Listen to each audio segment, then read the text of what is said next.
انا من اطلب من دوله رئيس الوزراء مو الي شخصا، انا ما اريد شخصا، ومن اقول له قبل اكلت يمي فلافل مطعمه هذا ويجي لهذا المطعم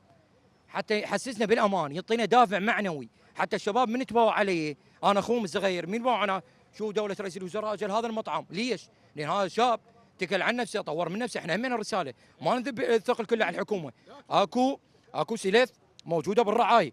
يعطون سلف وتفتح لك مشروع، حبه للمشروع، طوره للمشروع، انت راح تنجح، انت مو قاعد، احنا همنا اكو شباب ترى نحكي حظ وبخت، اكو شباب ترى نايمه تقعد بالاربعه، يقعد بالاربعه يقول ماكو عمل، لا اقول له نقطه نظام، انا تعرف شو قصتي؟ فلافل عجين وهواي ينتقدوني، انت شفت انت تبيع فلافل لابس ستره وقاطل من، ليش؟ الانسان لازم يطور من نفسه، اسلوبي، طريقه عملي، البصيه مالتي شلون نظيفه، وتتذكر انت الايام قبل، صحيح وانا غلطان؟ بيها معاناه وبكي وكلهن بين وحق الحسين، انا من اتذكرها اشبع قهر، بس اشكر الله على هاي النعمه الكبيره، وكل انسان كل انسان لازم يقول شكرا لله، يقول شكرا لله لان الله مطي صحه وعافيه، يقعد الصبح يلقى اهله امه وابوه واطفاله بخير، اكو ناس ما تشكر الله، يقول هو ايش مطيني؟ لا مطيك العافيه تسوى الدنيا وما بيها.